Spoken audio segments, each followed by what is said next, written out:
question. Oh, really interesting. We heard that there is an increasing fee in April. Do you think that it will bring the good effect on the processing process? Will USCIS processes faster if they increase the fee? Okay, very good question. Well, I'm generally an optimist, and so I do feel confident that USCIS will follow through with better processing times as a result of being better funded. A few reasons for that. One is the EB-5 program is funded through its filing fees. And so the more fees that it has available to it, the more the IPO, the EB-5 unit under USCIS can hire up and staff up to take on EB-5 cases that are filed. And as a result, we should see better processing times. Congress passed EB-5 Reform and Integrity Act for a number of reasons, one of which they said we want to see faster processing times overall, and this is a way to try to get that done. Better funding should lead to better processing times. Yes, we hope so too. Yeah. That will be, it's not about a fee, but about the faster benefit of all the investors. Well, if anything, the more people involved, hopefully the faster the processing time. True. Before, there is a kind of suggest that they're ready to pay more 50K to get it faster. Yes. In the kind of premium process. I've had they're clients ready to pay. ask me that as well. Say, 50,000, will that get me premium processing? Yeah. Unfortunately, that's not available, but maybe an additional 8,000 will get you a better, faster processing time than before. If they put 50 to get it faster, I think that 50% will take that. So as long as normal. Yes. Ok, thưa các anh chị, có anh chị đặt câu hỏi rất là hay là cái việc tăng phí vào ngày 1 tháng 4 từ 3.675 đô lên hơn 11.000 có giúp cho cái việc xử lý hồ sơ nó nhanh hơn hay không? Luật sư trả lời là có thể nha các anh chị.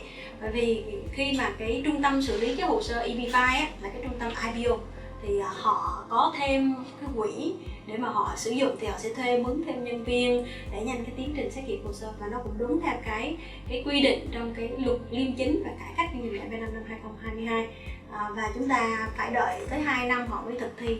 Cho đến hiện nay là tăng cái phí xử lý hồ sơ.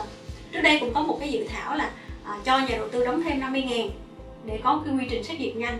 Tuy nhiên cái dự thảo đó không được duyệt. Bây giờ hy vọng là chúng ta đóng thêm vài ngàn cũng có thể giúp cái hồ sơ cải thiện về cái tiến trình xử lý của các anh chị. Yeah, so another question I think is really good also. Nếu tôi lựa chọn hình thức góp vốn từng phần hay gói vay để đầu tư EB-5 thì có làm yếu hồ sơ khi chứng minh nguồn tiền của sở di trú hay không?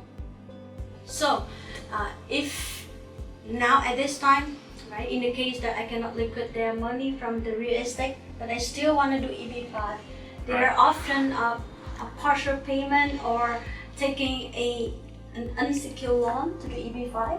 Do you think it will affect our our petition submit to USCIS related to source of fund or hat of fund? Sure, great question. So this is filing based on partial investment. And this is something that we've handled in the past and we've handled successfully, but it needs to be filed in a certain way, in my opinion. I think that when filing based on partial investment, you need to describe the source of funds for the full investment in the initial petition. I think it should be described where the full funds will come from, describe that you're investing part of those funds now, and give a general time frame as to when the remaining investment will be invested and completed. Hopefully within the next 6 to 9 months, you can liquidate fully and make the remaining investment to get it done. But I do recommend staying the course on where those funds will come from and then following through with the timeline described. Yeah. Thưa các anh chị, liên quan tới việc góp vốn từng phần, anh chị, chúng tôi đã làm nhiều hồ sơ về góp vốn từng phần rồi. Thì đây vẫn là một cái điều có thể, và quy định của Sở Di trú thì vẫn cho phép chúng ta làm cái điều đó nếu mà chúng ta chưa huy động được hết cái nguồn tiền đầu tư. Tuy nhiên chúng ta cần phải làm nó một cách rất là cẩn trọng với những cái luật sư và cái đội ngũ xử lý hồ sơ nó chuyên nghiệp. Chúng tôi khuyến khích các anh chị, chúng ta làm cái bộ hồ sơ ban đầu, chúng ta cần chứng minh đầy đủ cái tiền đầu tư 800.000 và chúng ta có một cái lịch trình để mà chúng ta thanh toán cái phần còn lại trong vòng 6 cho tới 9 tháng. là điều tốt nhất. Và miễn là chúng ta chứng minh được trong vòng 6 tới 9 tháng đó chúng ta có được cái hồ sơ và cũng như là cái chứng minh rằng chúng ta đã phân đủ tiền đầu tư thì chắc chắn hồ sơ chúng ta sẽ được xét duyệt rất là thông thường. So how about the unsecured loan?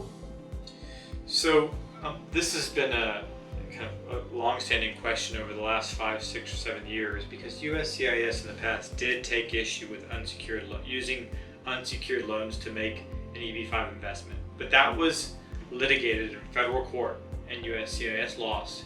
And it was determined that one can use the proceeds of an unsecured loan to make an EB-5 investment. That still means you need to do a source of funds analysis on the lender, unless of course it's a bank. I mean, a bank is pretty straightforward on where the funds come from. But if it is a personal loan that's unsecured, we need to document the source of funds on that lender, show that you received that loan in your bank account, for example, and now you're using that cash to make your EB-5 investment. But we have had cases already successfully approved using that kind of loan. Yeah.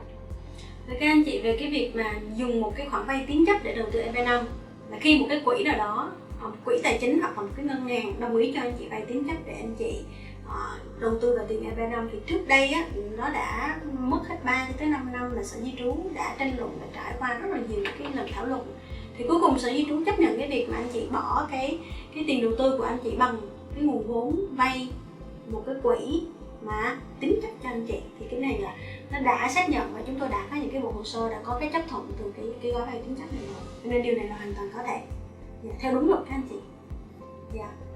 This brings a very good opportunity for the people, especially at this time in Vietnam. We kind of the real estate market kind of a little bit slow, and it takes time to recover and to the people to liquidate their money. So sure. I think it's helpful, very helpful.